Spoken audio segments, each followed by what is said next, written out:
Kenalkan, nama saya Nathaniel Dias, salah satu calon asisten lab sistem informasi dengan NIM 182200051.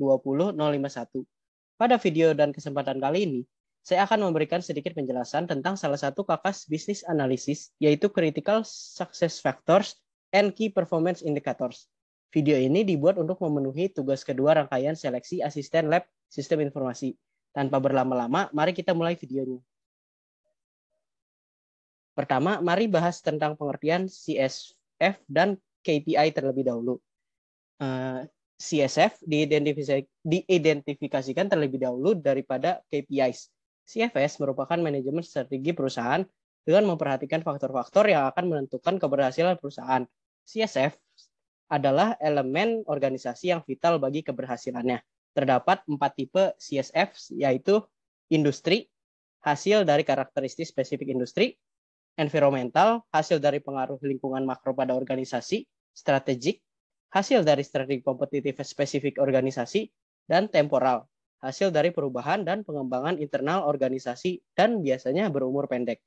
Yang kedua ada KPIs. KPIs adalah alat pengambilan keputusan yang berguna karena dapat memudahkan perusahaan dalam mengukur kinerja individual serta membantu mengevaluasi kinerja organisasi itu sendiri untuk mencapai tujuan visi strategi yang dimiliki. KPIs juga merupakan perincian bagaimana mencapai CSFs yang sudah dicanangkan perusahaan. Nah, di sini kita akan membahas penggunaan CSFs. Yang pertama ada Research the Mission, Values, and Strategy.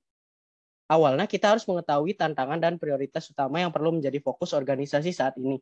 Nah, tambahkan dengan PES analisis untuk mendapatkan pemahaman tentang faktor pasar eksternal yang mempengaruhi organisasi. Analisis SWOT juga dapat digunakan untuk melengkapi dan menilai organisasi. Kedua, identify the strategic objective and candidate CSFs. Tentukan beberapa hal yang perlu terjadi untuk mencapai tujuan strategis organisasi. Yang ketiga ada evaluate and prioritize the CSF. Tentukan hal yang bergantungan satu sama lain dan jadikan fokus untuk satu prioritas saja. Yang keempat, communicate the CSF to key stakeholders.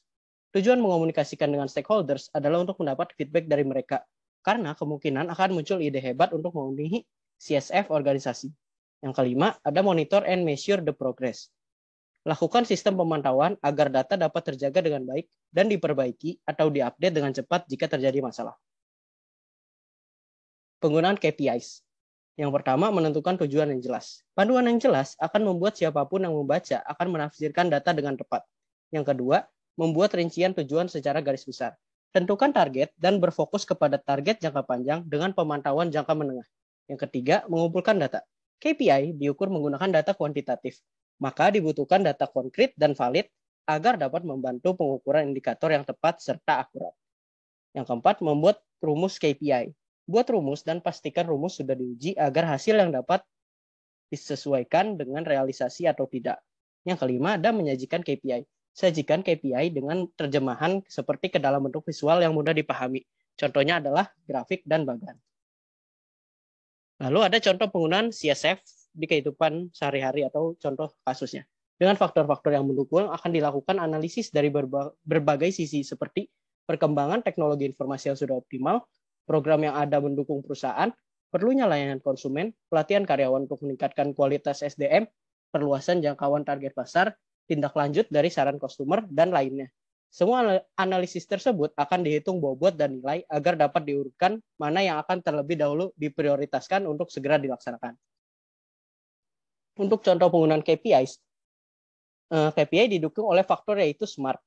Spesifik, yaitu menjelaskan secara rinci yang diukur; measurable, yaitu dapat diukur dengan standar yang ditentukan; achievable, yaitu dapat dicapai atau direalisasikan; relevan, yaitu harus sesuai dengan visi dan misi; dan time bound, yaitu dapat dicapai dalam batas waktu yang ditentukan. Contoh penggunaannya dalam beberapa bidang seperti produksi, yaitu lama waktu mematikan mesin, cacat produksi, jumlah produksi yang sesuai dengan permintaan, dan kapasitas produksi. Dalam bidang keuangan, yaitu ketersediaan dana, ketepatan waktu penyajian laporan keuangan, dan ketepatan waktu pemrosesan piutang. Serta dalam bidang marketing, yaitu pertumbuhan penjualan, kepuasan pelanggan, jumlah produk baru, penjualan rata-rata per outlet, dan ketersediaan produk di pasar. Berikut beberapa sumber yang saya pakai untuk membuat video kali ini. Terima kasih.